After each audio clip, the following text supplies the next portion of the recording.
Est-ce que Fabio Grosso va tout résoudre du côté de l'Olympique lyonnais, Maxime? Alors, est-ce qu'il va réussir à sortir Lyon de la dernière place du championnat? Oui, j'imagine.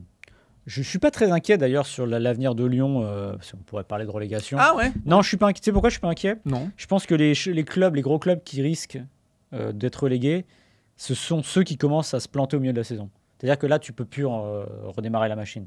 Il y a un mauvais truc. Là, tu es au début, bon, il y a un faux départ. Non, honnêtement, alors j'aurais peut-être l'air malin, mais... Quand Saint-Etienne et Bordeaux descendent, ça part déjà pas très bien. Mais... Non, mais là, alors, avec tout le respect que je dois à Saint-Etienne et à Bordeaux, c'est pas Lyon quand même. Ouais. Mais bon. Aujourd'hui. Parce que si on regarde l'histoire, ça se discute. Ah, bon, oui, bref, oui, oui, non mais ça, ouais, moi, grand amoureux de l'histoire, je vais pas te dire le contraire. Ouais. Oui, je pense qu'il peut régler des choses. Après quoi, j'en sais rien, parce que c'est toujours pareil.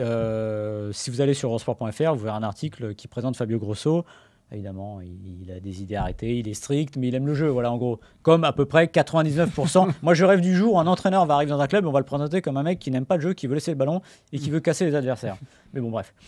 Si Duprat revient en Ligue 1, c'est une possibilité. Mais le problème, c'est que... le problème, c'est que le problème de Lyon est beaucoup plus large que le terrain. Enfin, du moins que le banc de touche. On l'a dit depuis... on l'a dit, c'était déjà le cas avec Aulas, la présidence. Il y avait un problème, ça ne collait plus. Sur le terrain, ce sont des joueurs à qui il faut mettre des coups de pied aux fesses. Mais c'est peut-être presque Igor Tudor qu'il leur fallait, un type comme ça, voilà. Ouais. Qui n'arrive jamais à se faire mal, finalement. C'est une génération qu'on surévalue généralement parce que c'est les jeunes de Lyon. Les jeunes de Lyon, bah oui, mais il n'y a pas Benzema tous les ans. Et aussi, il faut le dire, une présidence qui est l'homme de football là-dedans, en fait. Ouais. Cucci, c'est pas lui. Ponceau, c'est pas lui. Textor, c'est pas lui. Et derrière, on descend à Louis-Jean, mais lui, il fait du recrutement sans doute brillamment. Mais en tout cas, c'est pas ça. Donc, il manque. Enfin, c'est une structure plus globale, à mon avis, qui est problématique à Lyon. Et puis, de la façon dont ça a été géré, Laurent Blanc. Quand vous virez un entraîneur au bout de 3-4 journées, c'est que vous ne croyez plus en lui. Parce que quand Laurent Blanc commence à être ironique, c'est qu'il a aussi vent de ce qui se dit. Bien sûr. Il n'est pas ironique pour rien. Donc déjà, il fallait le virer avant. Et surtout, cette trêve internationale. Je pense que j'ai rarement vu une trêve internationale aussi mal gérée quand on veut virer un entraîneur. Tu la commences avec ton entraîneur. Il a fait le match amical de vendredi, je crois. C'est fou. Et derrière, il se fait virer le lundi. Les gars, dégagez-le plus. Après, il a peut-être vu Textor des trucs dans le match amical qui lui a pas plu. Il a peut-être juste vu Lyon jouer, peut-être. Mais en fait, si on est tout à fait honnête, Maxime, je pense qu'aujourd'hui, tu pourrais mettre Pep Guardiola sur le banc de l'Olympique Lyonnais. Ça ne garantirait pas une place sur le podium. Et je ne suis pas certain que ça suffirait d'ailleurs à terminer sur le podium. Moi, je pense qu'il fallait arrêter avec Laurent Blanc parce que c'était devenu intenable. Oui. On voyait qu'il n'était pas heureux, qu'il faisait crâler en conférence de presse.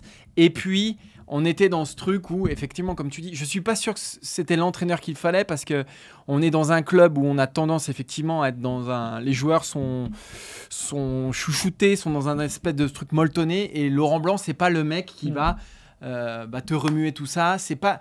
Laurent Blanc, ça va si tout va bien, s'il est dans une ambiance où on lui fait confiance et si l'équipe tourne bien. À partir du moment où ça va pas, j'ai des doutes sur la capacité de Laurent Blanc à renverser le truc. Il l'a fait l'an dernier, mais c'était dans un contexte aussi différent où il y avait Aulas qu'il avait installé, etc. Là, à partir du moment où il sentait plus que ça poussait dans le dos, voilà, je pense qu'il fallait